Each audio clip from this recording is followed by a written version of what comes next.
Vamos falar com o deputado federal, um dos mais votados de São Paulo pelo Partido Novo. Ele teve mais de 207 mil votos.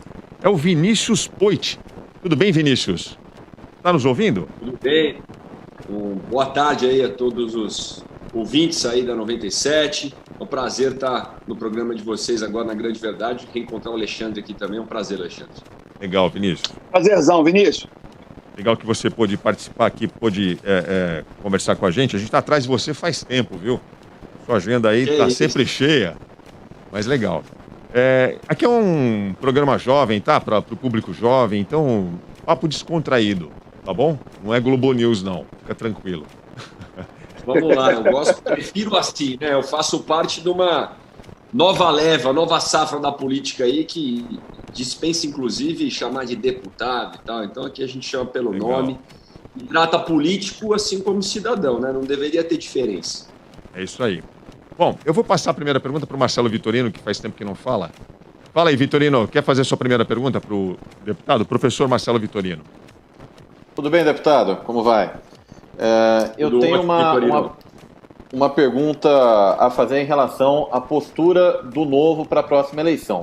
Eu acompanhei de perto o Novo nos últimos anos eleitorais, tanto 2016, quanto 2018, quanto 2020. 2016 começou a ter os primeiros candidatos. A ideia do Novo consistia em defender a não reeleição. Inclusive, boa parte dos candidatos, eles eram buscados pelo fato de nunca terem sido políticos. Bom, agora o Novo tem deputados federais e tem governador.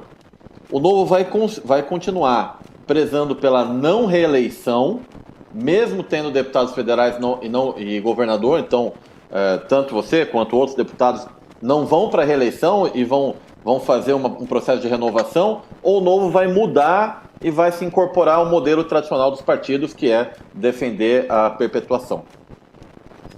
Vitorino, uma pergunta interessante, né? Obrigado. O Novo, na verdade, não é que ele não permite a reeleição, ele não permite mais de uma reeleição. Então, no Poder Executivo já é assim, né? O governador Romeu Zema, por exemplo, pode ir para a reeleição, até porque no Executivo você só pode se reeleger uma vez.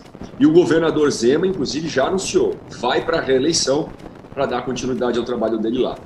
No Legislativo, qual que é o problema?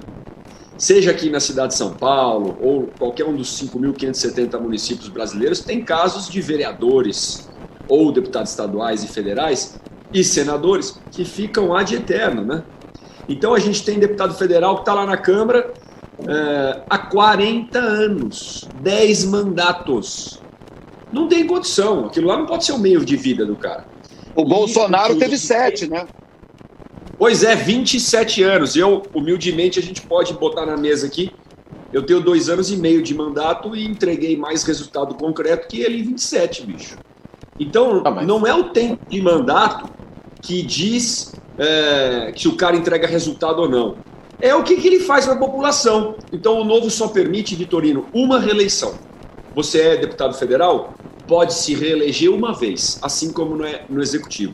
Então, todos os deputados federais do Novo, se quiserem concorrer à reeleição, pode, assim como estaduais e vereadores. Uma vez só, depois cai fora, vai concorrer a outro cargo ou volta na iniciativa privada. A sua carreira, então, como deputado federal, é mais um mandato, se você for disputar, que imagino que é uma decisão que você vai tomar mais à frente, mas se for disputar, é mais um mandato e depois você vai para Senado ou você vai para outra coisa, mas deputado federal, não mais. É isso? Vitorino, vou tomar liberdade, então, de falar uma coisa quase que em primeira mão aqui, porque eu já coloquei meu nome no processo seletivo para ser candidato, ou, no caso, pré-candidato ao governo do Estado de São Paulo. Opa! Definiu que o Novo tem candidaturas majoritárias aqui no governo, tem a governador, tem a senador e tem a presidente. E aí é uma posição pessoal, tá? Gosto muito dos princípios do professor Modésto Carvalhosa, não gosto muito da história de reeleição, então tô com o pé lá embaixo mesmo, né? Como se diz no interior aí, pé embaixo, para entregar muito resultado em 4 anos, para provar que não precisa de 8, 4 anos dá para resolver, dar o exemplo, inspirar novos jovens a vir para a política, formar sucessores e fazer uma candidatura ao governo sólida, sem imitar, sem lacrar, mais propositiva, com diálogo, porque São Paulo precisa de um governador com diálogo, o Brasil precisa de um líder com diálogo. Não que governe somente para alguns, mas que governe para todos. A minha última observação aqui, Aldrin, o Novo não apoiou o Bolsonaro no segundo turno, que era para ele não ter reeleição de deputado federal, não, né? Porque esse negócio de vocês terem apoiado o Bolsonaro no segundo turno, eu imagino que vocês devem estar fazendo. Não, mas a gente o Novo não apoiou, alguma coisa assim. Já deu tempo de se arrepender ou ainda falta mais? Não, o Novo não apoiou no segundo turno, não, Vitorino. Foram alguns mandatários, o Novo se manteve como partido neutro, independente naquele momento. Eu, no caso, até falo aqui, não tenho vergonha de dizer, né? O ruim é quando a gente não reconhece o erro. Eu apoiei e votei no Bolsonaro no segundo turno.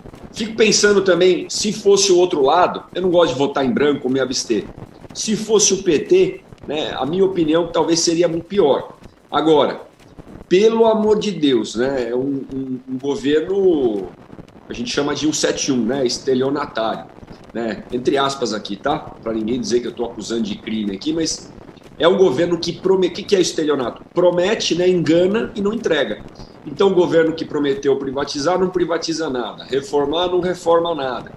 Né? E aí manda uma reforma administrativa que a gente diz que veio pelo correio, Vitorino, porque chegou atrasada e veio faltando peça. Eu li, é muito ruim. É igual a tributária deles, que não reduz nada praticamente. Não, essa reforma administrativa não mexe no político, não mexe no judiciário, não mexe no Ministério Público, não mexe no militar, né? E mexe em quem?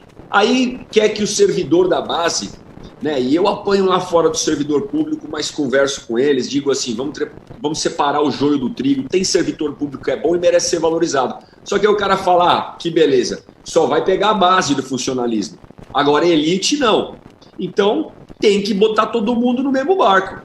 Essa reforma que o presidente manda aí, pelo amor de Deus, é para inglês ver, né? Nesse último final de semana, existiram diversas manifestações pedindo fechamento de instituições, mas nada a respeito sobre emprego e renda. Você, como um pré-candidato, que está muito antenado nos problemas sociais, é um liberal, como é que você pretende melhorar a situação econômica do Estado? Como é que você vê isso hoje? Eu até imagino que você não tem um programa bem definido, mas que você, sim, tem alguma ideia do que seja necessário fazer.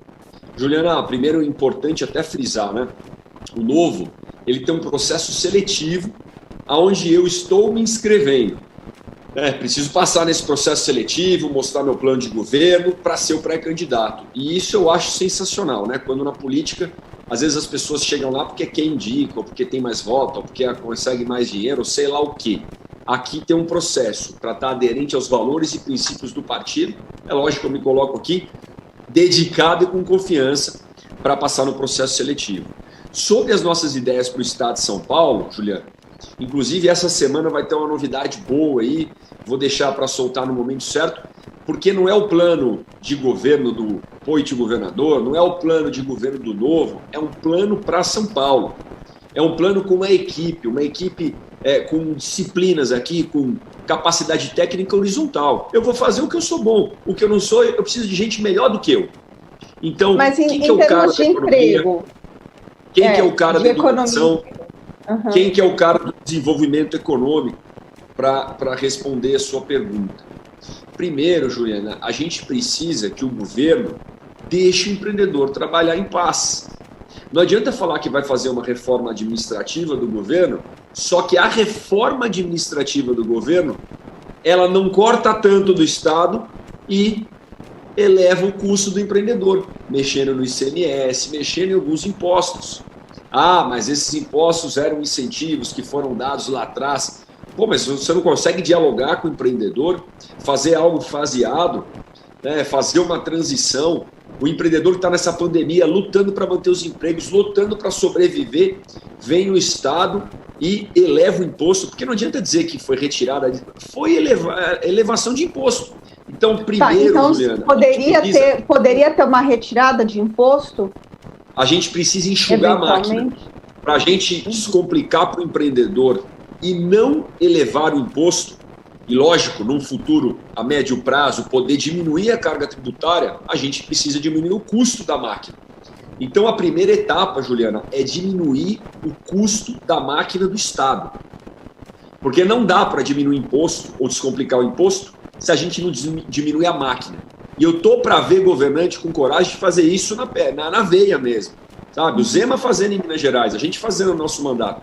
Tem que fazer aqui em São Paulo. Porque aí eu consigo desburocratizar, eu consigo facilitar e digitalizar muito processo para o empreendedor e aí ir na carga tributária, que é o grande vilão aqui, não só do estado de São Paulo, mas do Brasil todo.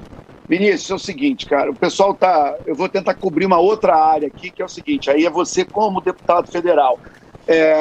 Bom, vou lembrar o título daquele famoso livro do Richard Weaver, que é Ideias Têm Consequências, e eu vejo uma parte do parlamento, a gente estava agora comentando um tweet do Eduardo Bolsonaro, elogiando o que aconteceu em El Salvador, e a gente tem uma parcela hoje da classe política, de pessoas que têm esse microfone, que estão no legislativo, que estão no parlamento, que claramente fazem declarações antidemocráticas, golpistas. Você teve, por exemplo, aquela proposta do Major Vitor Hugo, que era a tal da mobilização nacional, que era claramente uma tentativa de golpe, enfim, com um nomezinho eufemístico, bonitinho, né, de mobilização nacional, mas, né, você pode chamar um cachorro de gato, que ele continua sendo cachorro, né? Então, assim, o que tá me... Aí hoje o Eduardo Bolsonaro escreve um negócio desse no Twitter e o Rodrigo Maia, né, chega e diz assim, muito grave a declaração. Aí você fala, mas meu filho, você foi presidente da Câmara um ano, ficou olhando isso e agora você vai reclamar? Então, eu fico preocupado com o parlamento. Eu não sei se acabaram as comissões de ética, ninguém mais vai para a tribuna para reclamar, para elogiar os valores democráticos, as cláusulas pétreas da ditadura. Você concorda ou não que isso é um tema importante, mesmo com tudo que a gente está enfrentando? A democracia não precisa ser na tribuna do Congresso, ser defendida do discurso golpista. Perfeitamente, Alexandre, eu concordo, né? Aquela velha frase, o preço da liberdade é a eterna vigilância. A gente está discutindo reforma tributária, reforma administrativa, pode ser o assunto que for. A gente não pode esquecer da defesa da democracia, da defesa do Estado democrático e direito do nosso país. Eu acompanhei agora mesmo, foi um pouquinho antes de conectar aqui, o tweet do Eduardo Bolsonaro. Infeliz demais, gente. Sabe, os caras têm que ficar quietos, se manter a família Bolsonaro um pouco mais quieta, deixa os ministros técnicos trabalhar, não tire a autoridade deles, para de falar besteira na imprensa e no Twitter, já seria um grande ganho para o nosso país. Como é que vai me tuitar um negócio desse? O cara que com apelo popular fecha o STF lá, né, o equivalente ao STF de El Salvador, toma os poderes, e aí parece que ele está inflamando o Brasil a fazer a mesma coisa. Que não tem cabimento. A gente com tanta prioridade no Brasil, e aí, como você disse, o presidente Rodrigo Maia foi presidente da Câmara, poderia ter feito muita coisa lá atrás, só que também a gente vê que fez muita concessão, sabe? Fez muita concessão na época, muita concessão para a esquerda, e aí não botou lá no Comitê de Ética o Wilson Santiago, Flor de Lis. Cara, agora o caso do Daniel, 3 casos, tá? Esses caras, na minha opinião, tem que caçar o mandato dessa turma. Uma acusada aí, investigada, não sei por que o termo técnico, de matar o marido. O outro foi pego, tem vídeo do Wilson Santiago com o assessor dele com dinheiro de propina dentro da Câmara. E o Daniel Silveira, você vê as declarações deles, deplorável, uma postura que eu não concordo. Só que eles têm que ser caçados no Comitê de Ética, Alexandre. A hora que o Comitê de Ética não age, a hora que fica vendo isso, o presidente Rodrigo Maia e agora o presidente Arthur Lira, que não bota para andar o processo dessa turma aí. Aí vem o STF, na minha opinião, o STF errado, tá? Porque passou da sua competência, vai lá e prende o Daniel Silveira. Mas o Congresso não age. Então, dali é um passo. Se a gente não fortalecer as nossas instituições, as instituições se submeterem umas às outras, ou serem cooptadas, porque a hora que a gente vê a situação do Congresso, Senado e Câmara e governo, um combinando o jogo com o outro, nós vamos perdendo a relevância. E aí não tem sentido, né? A gente tem um comitê de ética totalmente descredibilizado para a população. Eu sinto vergonha, Alexandre. né, de ver um deputado que outro dia estava da cadeia, não sei quem é que ordenou as emendas do Daniel Silveira no sistema, aliás tem essa, tá? Se for algum funcionário dele com login e senha, eu der um computador para ele na cadeia, porque as emendas dele individuais foram ordenadas. Mas tá lá em casa, cortou a tornozeleira eletrônica, participando de sessão, e o Will Santiago pega com a boca na botija lá com vídeo. E a Flor de Lis, rapaz, que credibilidade tem uma instituição dessa? O Novo, inclusive via o deputado Thiago Mitrô, que está no Conselho de Ética ali, representa a gente lá, fez uma fala muito forte, eu endossei ela essa semana, pedindo ao presidente Arthur Lira encaminhar o processo do Wilson Santiago e a gente andar com os três, porque na minha opinião, os três têm que ser cassados. Ô Vinícius, o seu colega deputado federal Marcel Van Hatten esteve aqui no nosso programa. Perguntei para ele sobre a agenda liberal do governo, se ele ainda acreditava nessa história, nesse papo, né, do governo ser liberal, do Paulo Guedes. Ele falou, não, a agenda existe. A gente falou brincando assim, pô, ele falou que estava de pé ainda a agenda liberal. 2 dias depois o Bolsonaro teve a história da Petrobras, o Bolsonaro foi lá e deu aquelas declarações que acabaram levando à saída e à troca do presidente da Petrobras. E deu no que deu lá no mercado, na bolsa, enfim, se acompanha essa história. O que você está acompanhando aí agora, Vinícius? O que você está sentindo dos próximos movimentos? Você acha que vai sair alguma reforma esse ano? Como é que está isso aí em Brasília? Olha, a agenda liberal do governo, para mim, né, como diz o outro ali, foi pro saco, entendeu? Não adianta a gente esperar muito de quem não tem o que dar. Não adianta a gente ter expectativa de um governo que prometeu tanto faz 2 anos e meio, praticamente, aí de mandato, não privatizou nada. Temos que reconhecer a atuação do ministro Tarcísio nas concessões dos aeroportos, né, alguma coisa de ferrovia, mas e aí, bicho? Tem empresa que nem depende do Congresso, porque aí vai botar a culpa no Congresso.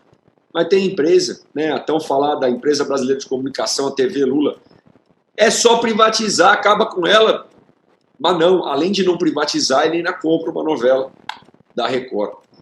É o fim da picada. Que agenda liberal que é essa? Manda uma proposta de privatização dos Correios que, puxa, não anda, era para ter mandado faz tempo.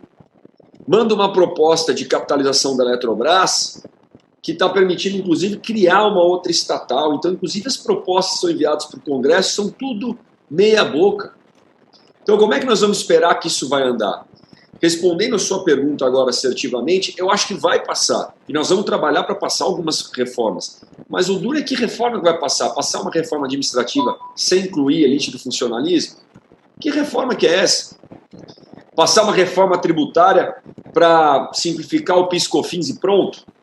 E ainda corre o risco de querer criar um novo imposto sobre transação eletrônica, seja lá o quê? Aí chega lá e olha o perigo, vai chegar no ano que vem, nós vamos ter uma economia, se Deus quiser, povo vacinado, economia crescendo, e o discurso do presidente agora, Bolsonaro, para a reeleição vai ser, olha, o Brasil está crescendo 3%, 4%, fiz reforma administrativa, tributária, previdência, privatizei Correio, Eletrobras, ninguém vai nem ver se a privatização foi aquela bem mais ou menos ou foi a ideal, mas faz ser um discurso forte para o ano que vem. Só que eu não acredito que vai ter nada muito efetivo, não. Viu? Fala, Juliana, rapidinho que a gente precisa encerrar. Então, mas a agenda liberal, apenas, nesse momento, ela funciona só a agenda liberal, Vinícius, porque o Novo também teve um papel importante para determinar o valor do auxílio moradia, o auxílio emergencial, né, durante a pandemia. Você não prevê mais a ampliação de estado de bem-estar social para conter o problema da pandemia, que é muito grave, nós sabemos disso. É só a iniciativa privada que vai dar conta, o Estado vai agir de qual maneira, se não por meio de políticas sociais? Não, perfeito, Juliana. O Novo, inclusive, falou, e eu falei a favor da política do benefício emergencial para os empreendedores, de uma política emergencial, momentânea, com começo, meio e fim, para botar. Só que lá, sinceramente, gente, só se não tem política para o povo, tem política para os deputados. Os caras colocaram emendas para deputados via Ministério do Desenvolvimento Regional, ao invés de colocar em despesa obrigatória. tiraram do seguro-desemprego, tiraram da Previdência, tiraram de um dinheiro de uma MP que estava editada para o empreendedor, para o benefício emergencial e para o Pronamp, para dar emenda para o Centrão, gente. Vai esperar um quê de um governo desse? Aí precisou uma gritaria, a gente precisou juntar deputado, mandar carta para o presidente, carta para o TCU, ir na imprensa, falar duro, o povo se mobilizar para o presidente vetar uma parte, mandar os PLNs corrigindo e novas MPs. E ainda tirar todo o custo do Covid dentro do orçamento, ficou extra, para não furar o teto. Ou seja, furou o teto disfarçadamente. Teve que fazer um malabarismo, endividar o Brasil um montão, para agora, depois da gritaria, atender os empreendedores. Então é difícil esperar algo de um governo que atende o Centrão, atende os seus, mas o povo fica sempre em segundo plano. Vinícius Poit, deputado federal do Novo, muito obrigado aí pelo seu tempo. Vou deixar um minuto para você encerrar e se quiser fazer alguma consideração final. Foi muito boa a entrevista, Vinícius. Ok, eu agradeço muito a oportunidade, estou à disposição sempre aqui, estou vendo, acho que o pôr do sol está entrando uma luz aqui, espero que entre essa mesma luz na cabeça desses governantes, tanto no âmbito federal quanto estadual. Da minha parte, vou defender sempre o diálogo, né? Porque enquanto o Brasil fica polarizado entre esquerda e direita, entre governo estadual e governo federal, existe um povo trabalhador. E eu faço parte dessa turma aqui, que acorda cedo, que está fazendo de tudo para gerar emprego, né? Que luta para botar comida dentro de casa, e a gente precisa de gente assim no governo. Gente que dialoga, que deixa o Twitter, deixa a mitada e a lacrada de lado, foca na solução para que o cidadão tenha emprego e renda. Né? Mais Brasil e menos Brasília. Tem que cortar o privilégio dessa turma lá, cortar os super salários para que aí sim tenha recursos para a população prosperar. Valeu, Vinícius Poit. Obrigado, viu, Vinícius? Boa sorte. Aqui o espaço está aberto para você. Volte sempre. A grande verdade.